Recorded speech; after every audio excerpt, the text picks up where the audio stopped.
नमस्कार, मी साक्षी अडस आणि येस मराठी न्यूजमध्ये आपलं स्वागत. पाहूया त्याच्या ठळक घडामोडी. मनोज जरांगे यांचा आज उपोषणाचा 5वा दिवस. प्रकृती खालावली, नाकातून रक्तस्राव, लवकरात लवकर उपचार घेण्याची गरज. तर मराठा संघटनेकडून बंदची हाक. जालना जळगाव मार्गावर टायर जाळून सरकारचा निषेध. तर नाशिकमधील अनेक गावं आज बंद. सर्वोच्च न्यायालयातील ठाकरे गटाच्या याचिकेवर थेट मार्चमध्ये सुनावणी.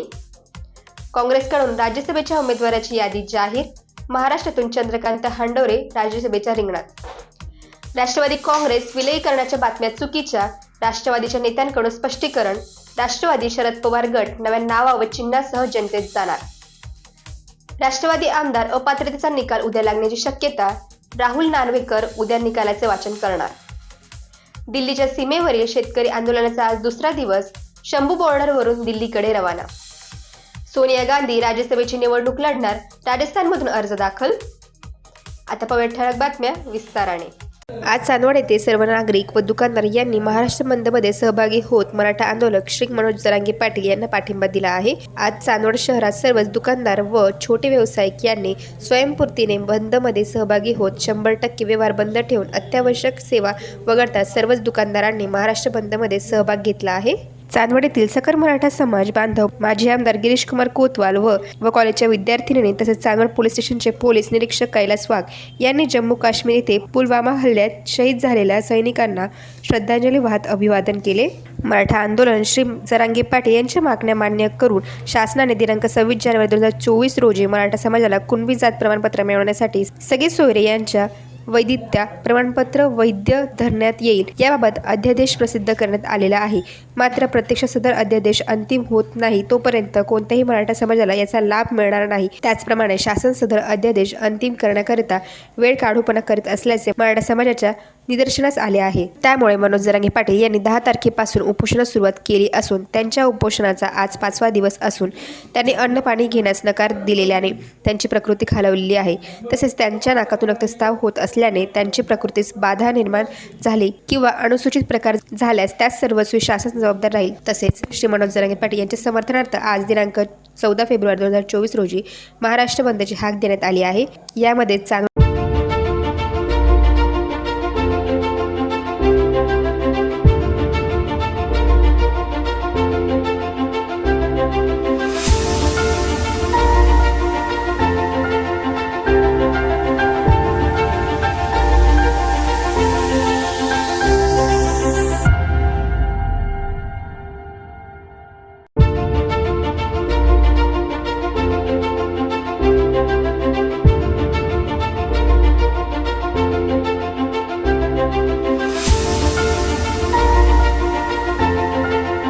तालुक्यातील आम्ही सकल मराठा समाज बंदमध्ये सहभागी झालेलो आहोत. अशा प्रकारे निवेदन चांदवड पोलीस स्टेशनचे पोलीस निरीक्षक श्री कैलास वाघ यांनी सकल मराठा समाजातर्फे देण्यात आले आहे. यावेळी सकल मराठा समाज बांधव उपस्थित होते.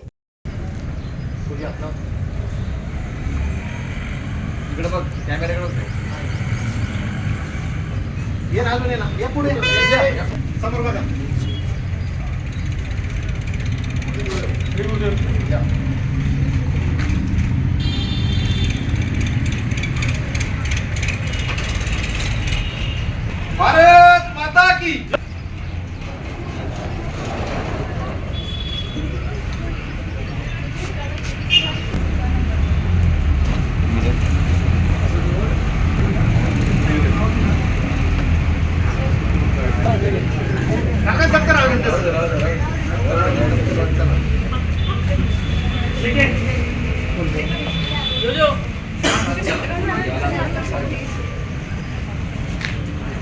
थांबा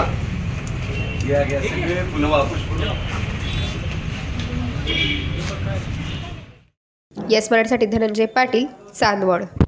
वणी खुर्द येथे मोफत नेत्र तपासणी महाशिबिर संपन्न. Pernod Ricard India, Child Survival India, Durga Eye Hospital Nashik आणि ग्रामपंचायत वणी खुर्द यांच्या संयुक्त विद्यमानाने इथे भव्य मोफत नेत्र तपासणी महाशिबिराचे आयोजन करण्यात आले होते. येथे मंगळवार दिनांक 23 फेब्रुवारी रोजी सकाळी 9 ते 2 वाजेपर्यंत डोळे तपासणी शिबिर संपन्न झाले.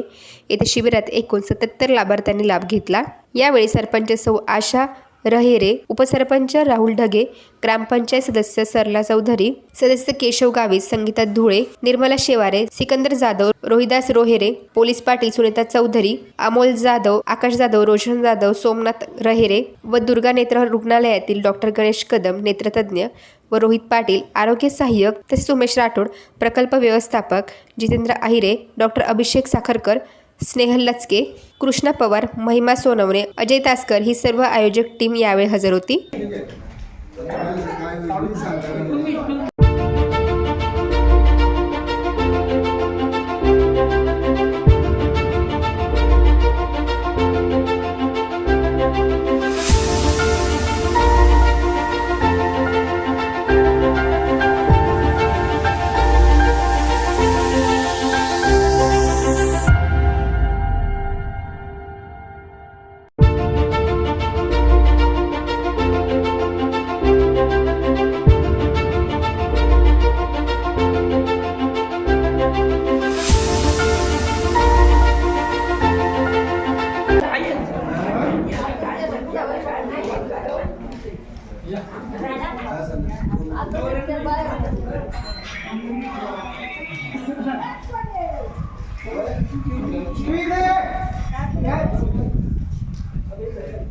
येस मराठीसाठी नारायण राजगुरू, दिंडोरी.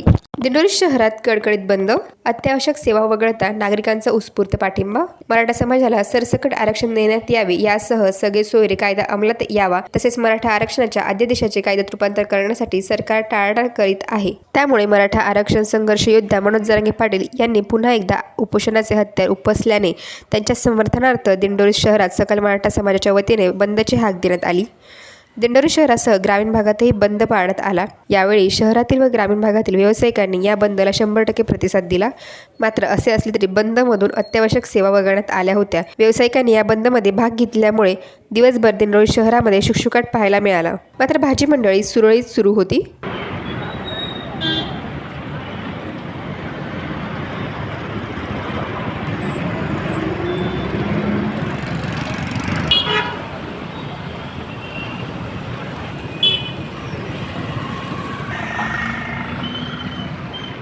येस मराठीसाठी अशोक निकम, दिंडोरी. महाराष्ट्र राज्य शिक्षण परिषदेच्या वतीने निवड श्रेणी मिळाल्याबद्दल जिल्हा परिषद मुख्य कार्यकारी अधिकारी व उपमुख्य कार्यकारी अधिकाऱ्यांचे मानले आभार. शिक्षकांमध्ये आनंदाचे वातावरण. नाशिक जिल्ह्यातील प्राथमिक शिक्षक 25 वर्षापासून निवड श्रेणीपासून वंचित आहे. ही बाब गंभीर होती. महाराष्ट्र राज्य शिक्षण परिषदेचे नाशिकने 1 वर्षापासून निवड श्रेणी संदर्भात लढा सुरू केला होता. या संदर्भात प्रथमतः जिल्हाधिकारी नितीन बच्छाव, उपजिल्हाधिकारी भास्कर कनोज, त्यानंतर सदर प्रलंबित निवड श्रेणी काम सहज न होण्यासारखे असल्याचे निदर्शनास आल्यानंतर शिक्षक परिषदेच्या शिष्टमंडळाने राज्य सरचिटणीस कार्यवाहक संजय बबनराव पगार यांच्या नेतृत्वात उपमुख्य कार्यकारी अधिकारी रवींद्र परदेशी यांची भेट घेतली व या निवड श्रेणी प्रस्तावनाबाबत सविस्तर चर्चा केली. तदनंतर त्यातील मुख्य कार्यकारी अधिकारी अशिमा मित्तल व शिष्टमंडळाची चर्चा घडवून आणली. सदरील काम पूर्ण करण्यासाठी योग्य प्रकारे नियोजनबद्ध कार्यवेळ सूची व त्या पद्धतीने काम करण्याचे आदेश दिले. यात त्यांच्या कामाचा अनुभव व शिक्षकांप्रती सहानुभूती दिसून आली. यापूर्वी त्यांनी शिक्षकांच्या वेतनाबाबत तत्परता दाखवून दरमहा 1 तारखेला वेतन करण्यासाठी आश्वासन दिल्याप्रमाणे वेतन होत आहे, असे पगार यांनी सांगितले. महाराष्ट्र राज्य शिक्षण परिषदेने राज्य सरचिटणीस संजय बबनराव पगार यांच्या नेतृत्वात धरणे आंदोलन, आमरण उपोषण तसेच शालेय वेळेव्यतिरिक्त मनुष्यबळ देऊन नाशिक जिल्हाभरातील एकूण 2430 प्राप्त प्रस्ताव 2430 प्राप्त प्रस्तावपैकी 2341 मंजूर झाले.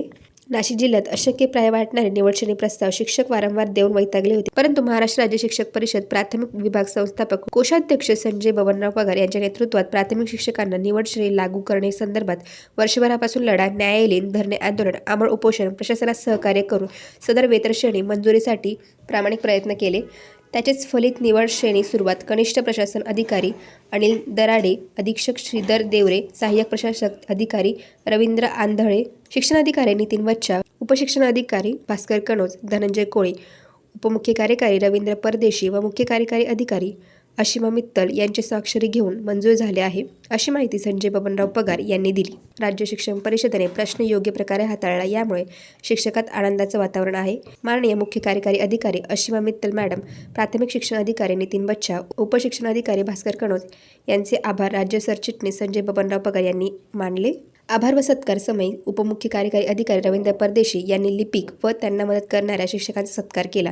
शिक्षक परिषदेचे पदाधिकारी कार्यकर्ते यांनी शालेय वेळाव्यतिरिक्त या कामास विशेष यामध्ये लिपिक चारुशीला भोसले तर शिक्षक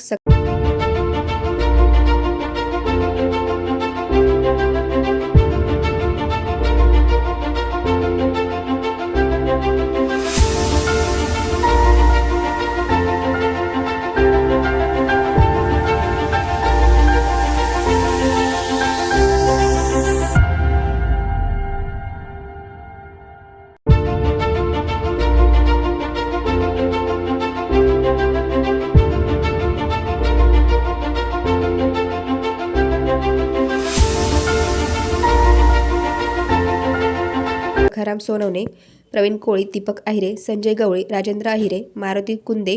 आभार व सत्कार प्रसंगी जिल्हा नेते रमेश रघुनाथ गोहिल, जिल्हा अध्यक्ष वासुदेव बोरसे, कार्यवाहक राजेंद्र खैरनार, कोषाध्यक्ष सुनील आहिरे, कार्याध्यक्ष शांताराम कापसे, जितेंद्र खोर, उपाध्यक्ष दीपक खैरनार, तालुका अध्यक्ष रावसाहेब बहिर, कार्यवाहक रवींद्र याळीज, सल्लागार राहुल परदेशी, मुख्याध्यापक प्रतिनिधी चंद्रकांत पवार, सुभाष बर्डे, भाऊसाहेब बधाने, राजेंद्र पवार, कैलास पाटोळे, उपाध्यक्ष प्रवीण दळवी, सुदाम बोडके, दीपाली थोरात, अशोक पवार, रवींद्र माळी, रवींद्र भरसट, उत्कर्ष कोंडवार, मानसिंग महाले, अनिल खैरनार, अविनाश पाटील, शिवाजी ठाकरे, प्रभाकर नेरकर आदींसह उपस्थित होते. शिक्षण विभागाने वेळेत केलेल्या कामकाजामुळे आणि शिक्षक प्रतिनिधीच्या मदतीमुळे सदरची बऱ्याच वर्षापासून प्रलंबित असणारी कामे झालीत. कित्येक वर्षाचा निवडश्रेणीसारखा प्रलंबित प्रश्न माझ्या कार्यकाळात पूर्ण झाल्याचे समाधान वाटते, अशी प्रतिक्रिया अशिमा मित्तल, मुख्य कार्यकारी अधिकारी यांनी दिली.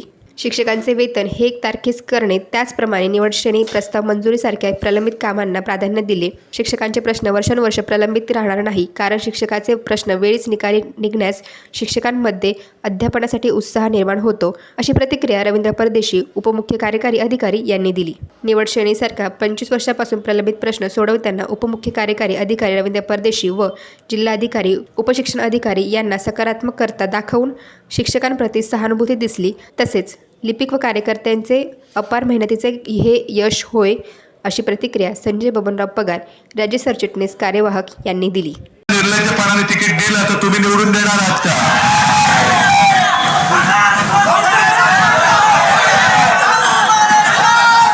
जिथे जिथे जातोय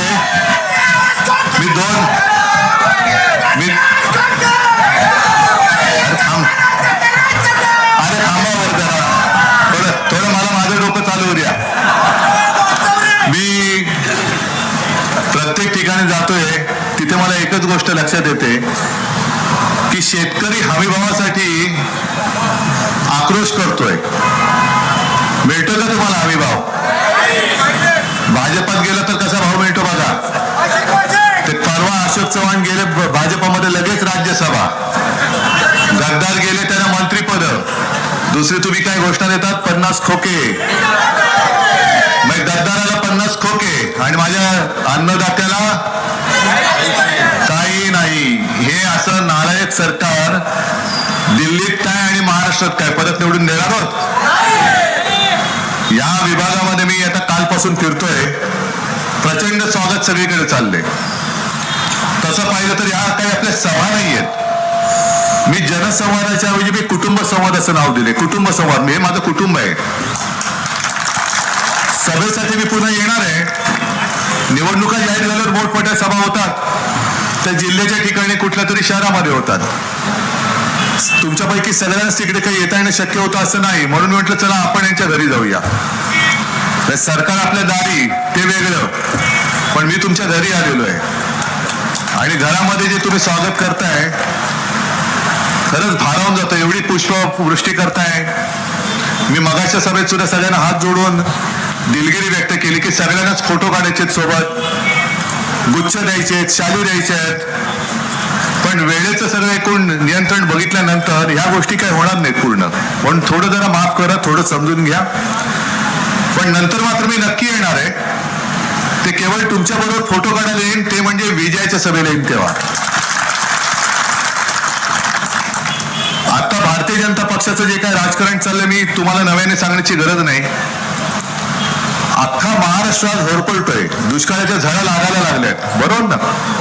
पलीकडच्या सोलापूरमध्ये असेल किंवा आणखी महाराष्ट्रात विदर्भ मराठवाडा असेल किंवा इथे सुद्धा असेल, आजच अजून फेब्रुवारी अर्धा नाही झाला टँकरनी पाणी पुरवठा होतोय. कोपरगावमध्ये तर 8 दिवसातून एकदा डाळ मिश्रित पाणी येत आहे. सगळीकडे हीच हाल आहेत, हेच हाल आहेत. अंगणवाडी सेविका संपावरती आहेत, आशा वर्कर्स त्या सुद्धा त्यांच्या सोबत आहेत. एक तरी मंत्री आला बोलला शेतकरी आज आत्महत्या करतायत.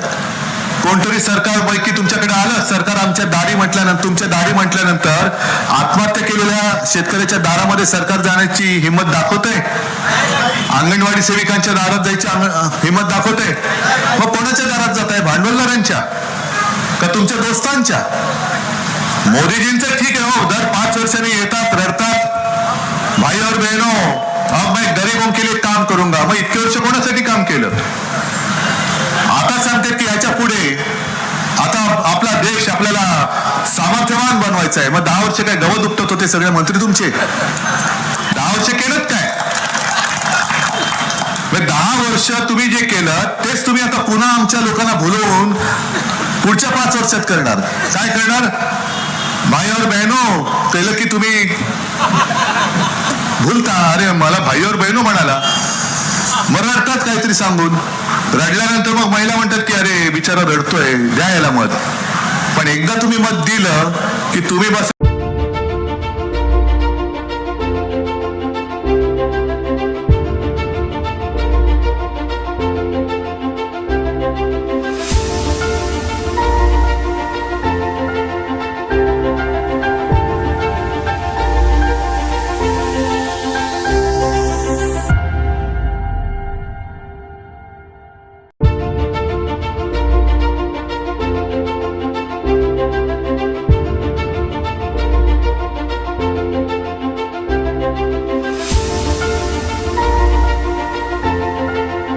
बोंबलत हे यांच्या सगळ्या मित्रांच्या मागे लागणार. सुटाबुटातले जे मित्र आहेत त्यांचे खिसे भरणार. म्हणजे कष्ट तुमचे, मत तुमची, तुमचं फक्त मत पाहिजे, पण किंमत दोस्ताना. त्यांचे सगळे काय कर्ज बिर्ज असेल ते माफ करतील, पण माझ्या शेतकऱ्याचं जसं मी 2 लाखापर्यंत कर्ज माफ करून दाखवलं होतं, पीक कर्ज, बघा मी बोलल्यानंतर टाळ्या वाजल्या, म्हणजे मी केलं होतं ते मिळालं होतं तुम्हाला. असा आपला उघडा कारभार आहे, हा आपला उघडा कारभार आहे. मी कुठेही चोरीमारी केलेली नाही आणि खोटं बोलत नाही. पण मोदीजीने मग 10 वर्षात केलं काय? जे त्यांनी एक वचन दिलं होतं ते प्रत्येक सभेत आवर्जून सांगतो, कारण तुम्हाला नव्या शब्दात आता पुन्हा तेच वचन किंवा थाप मारतील. तुमच्या लक्षात आहे अच्छे दिन आएंगे, पण लक्षात तरी आहे का? मी विचारल्यानंतर तुमच्या लक्षात येते आजचे दिन तर आलेच नाही. आजचे दिन जर तुम्हाला तुलना करायची असेल तर 2014 आणि 2024 गॅस सिलेंडरची किंमत काय होती, डिझेलची किंमत काय होती, पेट्रोलची काय होती. तुम्हाला सोयाबीन वगैरेचे जे शेतकरी आहेत त्यांना विचारा की सोयाबीनला तो काय तेव्हा भाव मिळत होता, 10 वर्षात किती वाढला? कापसाचा भाव किती वाढला? माझा कापूस पिकवणारा शेतकरी जिथे कापूस पिकवतात त्यांना जाऊन विचारा की अरे हमी भाव जारी झाल्यानंतर तू खरेदी केंद्रावर का जात नाहीस? याचं खरं कारण असं आहे की विदर्भामध्ये या व्यापाऱ्याने आता एक नवीन टुमणं काढले. सरकारने हमी भाव जारी केला आणि असा एक कायदा केला की हमी भावापेक्षा कमी किमतीत जो कापूस खरेदी करेल त्याच्यावरती गुन्हे दाखल करू. मग काय करायचं? पण व्यापारी तिथले जे कापूस खरेदी करणारे व्यापारी आहेत त्यांनी काय डोकं चालवलं? शेतकऱ्याकडे जायचं आणि त्याच्याकडनं हमी पत्र लिहून घ्यायचं की जरी हमी भाव एवढा असला तरी त्यापेक्षा कमी दरात या भावामध्ये मला याला कापूस विकायला माझी हरकत नाही. ना हरकत प्रमाणपत्र घेतल्यानंतर कोणी कोणावरती गुन्हा दाखल करणार, कोण कोणावर करणार? असं हे लुटणारं सरकार आहे. मग एक धोरण जाहीर करायचं पण त्या धोरणाला पळवाटा पण काढून ठेवायच्या. हमी भावाबद्दल मोदीजींनी जे एक आश्वासन दिलं होतं 2014 साली की प्रत्येक पिकाचा एकरी खर्च किती येतो तो आम्ही काढू. समजा तुम्ही सोयाबीन पिकवताय, तूर पिकवताय, मका पिकवताय, काय असेल ते असेल, कापूस असेल, काही असेल, मग त्या शेतकऱ्यांना विचारायचं की बाबा तुझं शेत किती आहे?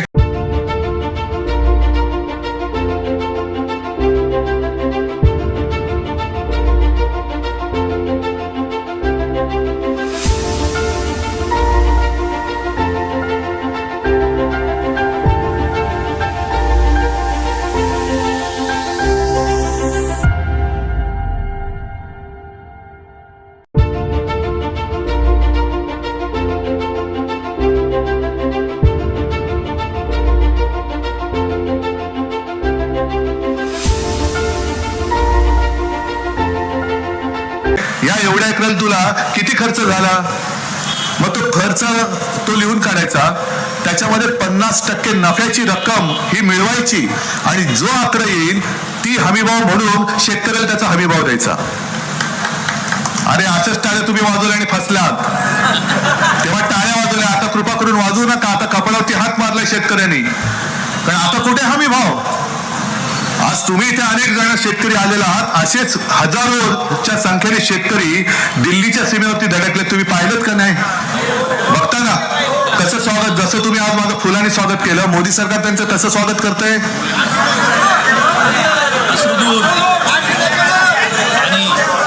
पाण्याच्या तोफा म्हणजे आमची मुलुक मैदानी तोफ वेगळी, जी भाजपच्या ठिकऱ्या उडवते, पण तिकडे पाण्याच्या तोफा तयार ठेवल्यात, मध्ये अडथळे ठेवलेत, सीमेवरती घालणारे तारेचं कुंपण टाकले, खेळे असलेलं.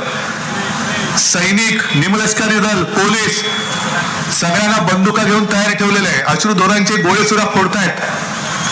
मी त्यांना, मोदींना तेच विचारतो की एवढा निर्लज्ज कारभार करू नका तुम्ही. जे शेतकरी आधीच रडतायत, ज्यांच्या डोळ्यामध्ये आजच अश्रू आहेत, तुमच्या अश्रुधोराच्या नळकांड्या फुटण्याच्या आधी ज्या शेतकऱ्याच्या डोळ्यातून अश्रूच्या धारा वाहतात त्या पहिल्या पुसा, मग अश्रुधूर मारा. पण बेगुमानपणाने सगळं चाललेलं आहे आणि सगळं करून एकदम कसं सोयरं सुतक असं घेऊन, सुतक नाही सोयरं घेऊन असं सोजरपणाने उभं राहायचं तुमच्या समोर आणि मग भाईवर बहिणो करायचं. का अमित शहा जाऊन त्या शेतकऱ्यांना भेटत का नाहीत? मोदीजी जाऊन त्या शेतकऱ्यांना भेटत का नाहीत?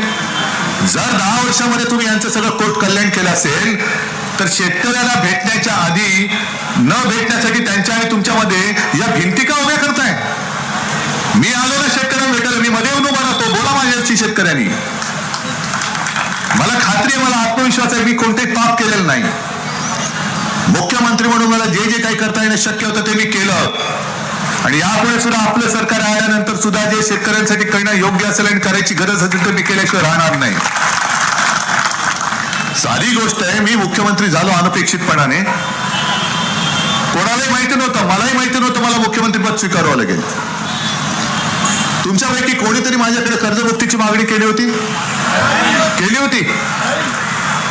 पण मी माझ्या नागपूरच्या पहिल्या अधिवेशनात तुम्ही कोणी न मागता कर्जमुक्तीची मागणी किंवा मागणी नसताना मी कर्जमुक्तीची घोषणा केली आणि मी कर्जमुक्ती करून दाखवली हे मी ठामपणाने सांगतो. आपत्ती काळामध्ये सुद्धा सरकारने मदत केली होती की नव्हती? आता सुद्धा अवकाळी पाऊस झालाय मराठवाड्याच्या त्या बाजूला, नेमका अशोक चव्हाणांच्याच बाजूला. म्हणजे जसं भाजपामध्ये काँग्रेसचा नेता गेला, अवकाळी पडलाय नेता. अवकाळीच पाऊस पडायचा ना, अनपेक्षित पडलेला पाऊस, तसा अनपेक्षित त्यांच्या पदरात पडलेला धोंडाने नेता. त्या काळामध्ये कधी मोदीजी आले नाहीत, एक पैशाची मदत केंद्राने आपल्याला केली नाही आणि आता वारंवार महाराष्ट्रामध्ये येत आहेत. महाराष्ट्रामध्ये येऊन तुमच्या सगळ्यांना फसवण्याचा एक धंदा करून बघताय. म्हणजे ज्या धरणासाठी, निळवंडे धरण असेल, आणखीन कोणती धरणं असतील, पाणी पुरवठ्याच्या योजना असतील, आपलं सरकार असताना आपण जे काही निर्णय घेतले होते, आपण जे काही पैसे तिथे मंजूर केले होते, ती कामं करोना काळात सुद्धा आपण चालू ठेवली. म्हणून आता मोदीजी तुम्ही त्याचं उद्घाटन करू शकताय, असं आम्ही म्हणत नाही की आम्ही काम केलं आम्हाला श्रेय द्या. नाही, जनतेचं काम आहे आणि आम्ही पैसे दिले. म्हणजे कोणी दिले पैसे? मोदी सरकार म्हणून ज्या काही योजनेच्या आता रथ फिरतायत, मोदी सरकारच्या योजना, कोणाच्या या योजना आहेत? भारत सरकारच्या योजना आहेत.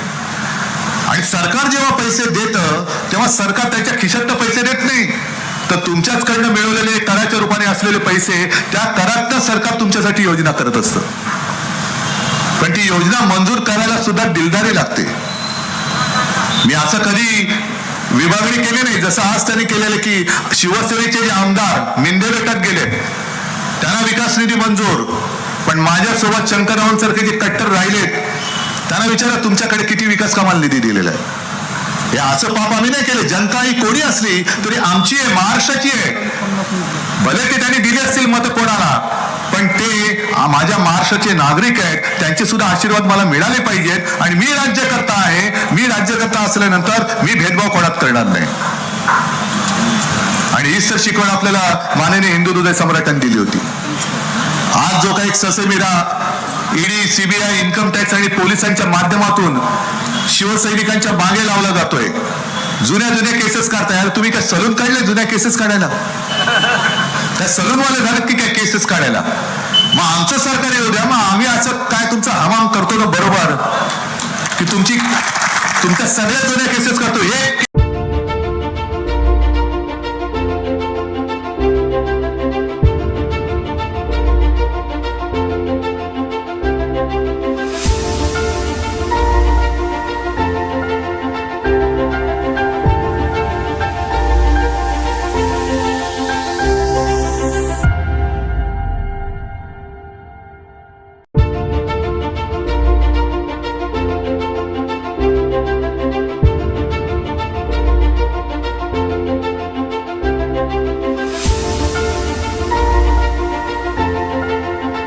म्हणजे गुन्हेगारीच्या सगळ्याचा आम्ही पाडा वाचू.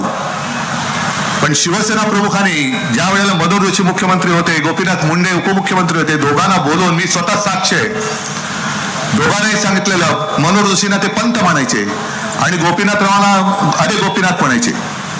माझ्या समोर सांगितलं होतं मनोहर जोशींना, पंत तुम्ही आता मुख्यमंत्री आहात, गोपीनाथ तू उपमुख्यमंत्री आहेस, आपलं सरकार आहे, काँग्रेसच्या विरोधात आपण लढतो आहोत, आपल्या विरुद्ध आंदोलन होतील, काँग्रेसची लोक आपल्या सोबत आहेत, पण तेव्हा विरोधात होतो, काँग्रेसची लोक येतील, आंदोलन करतील, मोर्चे काढतील, एक सुद्धा लाठी त्यांच्यावरती उगारली जाता कामा नये. कारण भले ते काँग्रेस आणि राष्ट्रवादीचे कार्यकर्ते असतील तरी सुद्धा ते सगळे तरुण माझ्या महाराष्ट्राची मुलं आहेत, त्यांना लाठीमार करून लोळं पांगळं करायचं नाही.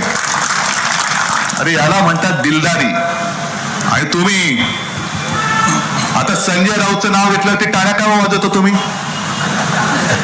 का संजय राऊत जाऊ शकला नसता भाजपात? पण तो तुरुंगात गेला कारण त्यांनी काही पाप नाही केलेलं, त्याला सुद्धा माहिती आहे, त्याच्यावरती सुद्धा दबाव आणला होता. आज सुद्धा आपल्याकडे जे लढतायत अगदी वायकर असतील आणखीन कोणी, त्यांना पण मुदत दिले की अमुक दिवसांमध्ये तुम्ही भाजपात या, नाही तर तुरुंगात जा. ठीक आहे, मी त्या यंत्रणांना सुद्धा सांगतोय की थोडे दिवस राहिलेत, तुम्ही माझ्या लोकांना छळाल तर त्या अधिकाऱ्यांना सुद्धा मी तुरुंगात टाकेन उद्या. होय टाकेन, अन्याय सहन नाही करणार. हा छत्रपती शिवाजी महाराजांचा महाराष्ट्र आहे, अन्यायाविरुद्ध वार करणारा हा महाराष्ट्र आहे. आम्ही कोणावरती अन्याय करणार नाही, पण तुम्ही आमच्यावरती अन्याय कराल तर तुम्हाला आम्ही जागेवर ठेवणार नाही, ही शिवरायाची शिकवण घेऊन आम्ही मैदानात उतरलेलो आहोत. नुसतं तुमच्या हातामध्ये कायदा आहे, तुम्ही सरकार आहात, पण आज वाटेल तसे वागत असाल, पण तुमचे दिवस भरले, तुमच्या कर्मानेच तुमचे दिवस भरलेले आहेत. जे गृहमंत्री आहेत मग ते देवेंद्र, त्यांचं नाव आता जनतेनेच ठेवलंय फडणवीस. नाही टरबूज तर तुम्ही म्हणता, पण फडणवीस म्हणजे फडणवीस नाही, घरफोडे. हे घरफोडे मंत्री आहेत. हे काय अमित शहा काय दुसऱ्याची घर फोडतात, कारण यांच्या घरामध्ये काही निर्माणच झालेलं नाहीये, ना विचार ना आदर्श काही नाहीये. अशोकराव सुद्धा जे केलं भाजपामध्ये म्हणजे मोदीजींचं स्वप्न पूर्ण करायचंय. म्हणजे मोदीजींना सुद्धा खात्री पटलेली आहे की हे नादान भाजपवाले मोदींचं स्वप्न काय पूर्ण करू शकत नाही, म्हणून त्यांना परके लागतात, उपरे लागतात, बाजार बुंडगे लागतात. बरं मोदीजींचं स्वप्न पडायला मोदीजी झोपतात 3 तास, मग स्वप्न कधी पडतं? आणि त्यांचं स्वप्न अशोकरावांच्या स्वप्नात कधी येतं? पण अशोकरावांना स्वप्न पडत असेल कदाचित, सांगता येत नाही. कारण हर्षवर्धन पाटील जे आहेत माहिती आहे ना, पलीकडचे इंदापूरचे, त्यांनी 1-2 वर्षापूर्वी एका कार्यक्रमात सांगितलं आता ईडीबीडी काय ना बघा, आता शांत झोप लागते. म्हणजे तिकडे झोपा काढायला गेलेत, हे सगळे झोपा काढायला गेलेले आहेत. आणि आपल्याकडचा गद्दार सुद्धा तो झोपलेलाच होता, तो पण तिकडे झोपा काढायला गेलेला आहे. पण त्यांना स्वप्न पडू शकतात, माझा शेतकरी झोपू शकत नाही, त्याला स्वप्नच पडत नाही. शेतकऱ्याला काळजी आहे की माझं कर्ज मी फेडू कसं, मग तो शेत जमीन गहाण टाकतो, बैलजोडी गहाण टाकतो, घर गहाण टाकतो, पत्नीचं मंगळसूत्र गहाण टाकतो, आणि तो झोपला तर त्याच्या स्वप्नामध्ये तो सावकार किंवा तो बँकवाला येतो. मोदीजी सांगा, यांचं स्वप्न जे आहे हे यांचं स्वप्न तुम्ही कधी पूर्ण करणार आहात? नुसतं स्वप्न दाखवून देश नाही चालत. जी जागे जिथे जागते शेतकरी आहेत, जो अन्नदाता आहे, दिल्लीमध्ये येणाऱ्या अन्नदात्यावरती त्यांच्याच मुलांना, सैनिक असतील पोलीस असतील, शेतकऱ्यांचीच मुलं आहेत, त्या अन्नदात्यावरती बंदुका रोखणार हे नादान केंद्र सरकार आपल्याला पहिलं खाली खेचावं लागेल. आणि मला खात्री आहे या उन्हामध्ये तुम्ही आलात आणि नुसतं येऊन बसलं नाही तिकडे, एक सुद्धा माणूस भाड खाऊ नाहीये, मला खात्री आहे का रे कोणी भाड्याचा माणूस? सगळे भाडोत्री आणि भाडकरी तिकडे आहे, भेकड आणि भाकड लोक तिकडे आहेत. अशाच प्रकारच्या ताज्या घडामोडींसाठी येस मराठी न्यूज यूट्यूब चॅनलला शेअर करा, सबस्क्राईब करा, लाईक करा आणि पाहत राहा येस मराठी न्यूज.